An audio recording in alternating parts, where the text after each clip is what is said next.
നമസ്കാരം. എത്ര കണ്ട് ശ്രമിച്ചിട്ടും ശബരിമല അയ്യപ്പ സംഗമത്തിന്റെ കണക്കുകൾ അങ്ങ് ശരിയാകാത്ത അവസ്ഥയാണ് നിലവിൽ. കണക്കുകൾ എങ്ങനെ ടാലിയാക്കും എന്നാണ് സർക്കാരിന്റെ ചിന്ത.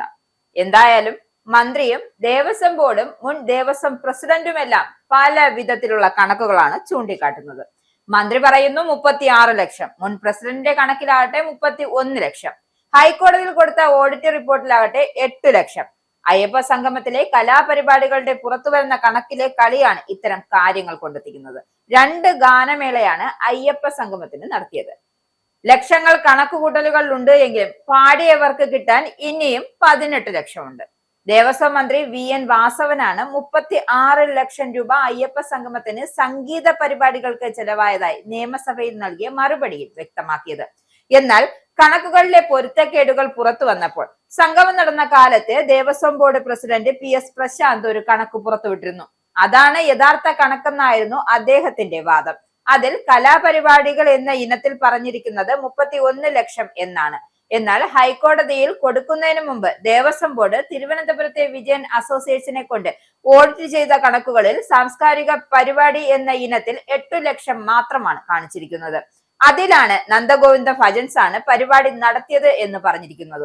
8 ലക്ഷമായിരുന്നു എങ്കിലും 2 ലക്ഷം മാത്രമാണ് കൊടുത്തതെന്ന് ഓഡിറ്റ് റിപ്പോർട്ടിലുണ്ടായിരുന്നു. ഇത് വിവാദമായപ്പോൾ നന്ദഗോവിന്ദം എന്നത് തെറ്റി എഴുതിയതാണെന്നും ഇഷാൻ ദേവിന്റെ നേതൃത്വത്തിലുള്ള ഭക്തിഗാന സദസ്സായിരുന്നു എന്നും ദേവസ്വം ബോർഡ് വിശദീകരിച്ചു. അതിന് 8 ലക്ഷം രൂപ എന്നതും ആ തുക ഇഷാൻ ദേവിന്റെ അക്കൗണ്ടിലേക്ക് കൈമാറി എന്നുമാണ് ദേവസ്വം ബോർഡ് PRO ഇറക്കിയ പത്രക്കുറിപ്പിൽ വ്യക്തമാക്കിയിരിക്കുന്നത്. എന്നാൽ മന്ത്രി നിയമസഭയിൽ പറഞ്ഞ കണക്കുകളിൽ ഇഷാൻ ദേവിന് 4 ലക്ഷമേ കൊടുത്തിട്ടുള്ളൂ എന്നാണ് വ്യക്തമാക്കിയിരിക്കുന്നത്. വിജയ് യേശുദാസും വീരമണി രാജുവും സുദീപ് കുമാറും ചേർന്ന് നടത്തിയ ഗാനമേളയ്ക്കാണ് 28 ലക്ഷം രൂപ ചെലവായതായും മന്ത്രി വ്യക്തമാക്കിയിരിക്കുന്നത്. ഓഡിറ്റ് റിപ്പോർട്ടിൽ ഈ തുകയെക്കുറിച്ചോ ഇങ്ങനെ ഒരു പരിപാടിയെക്കുറിച്ചോ പരാമർശം ഉണ്ടായിരുന്നില്ല. മന്ത്രിയുടെ കണക്ക് പ്രകാരം വിജയ് യേശുദാസിനും സംഘത്തിനും ഇനി 14 ലക്ഷം കൊടുക്കാനുണ്ട്. അങ്ങനെയാണ് മൊത്തം കൊടുക്കാനുള്ളത് 18 ലക്ഷമാകുന്നത്. നന്ദഗോവിന്ദ ഭജൻസ് ആണ് കേരളത്തിൽ നിലവിൽ ഏറ്റവും കൂടുതൽ തുക വാങ്ങുന്ന ഭക്തിഗാന ട്രൂപ്പ്. 7 മുതൽ 10 ലക്ഷം വരെയാണ് ഇവരുടെ നിരക്ക്. എന്നാൽ പമ്പയിൽ പാടിയ ഇഷാൻ ദേവ് സംഘത്തിന്റെ 5 ദിവസത്തെ താമസത്തിന്റെയും റിഹേഴ്സലിന്റെയും ചെലവ് ദേവസ്വം വഹിച്ചു. വിജയ് യേശുദാസിന്റെ പരിപാടിക്ക് 2 ദിവസത്തെ താമസവും റിഹേഴ്സലും ചെലവുമായിരുന്നു ദേവസ്വം വക. പമ്പാതീരത്ത് ആഗോള അയ്യപ്പ സംഗമം നടത്തിയതിലെ വരവ് ചെലവ് കണക്കുകളിൽ കണ്ടെത്തിയ പൊരുത്തക്കേടുകളിൽ തിരുവിതാംകൂർ ദേവസ്വം ബോർഡും സംസ്ഥാന ഓഡിറ്റ് വകുപ്പും വിശദീകരണം നൽകുമെന്ന് ഹൈക്കോടതി വ്യക്തമാക്കിയിരുന്നു. സ്വതന്ത്ര ഓഡിറ്റിംഗിൽ കണ്ടെത്തിയ പൊരുത്തക്കേടുകളിൽ ഫെബ്രുവരി 27-നകം വിശദീകരണം നൽകാനാണ് justice V Raja Vijayaraghavan, justice KV Jayakumar എന്നിവരുൾപ്പെട്ട ദേവസ്വം ബെഞ്ച് ഉത്തരവിട്ടത്.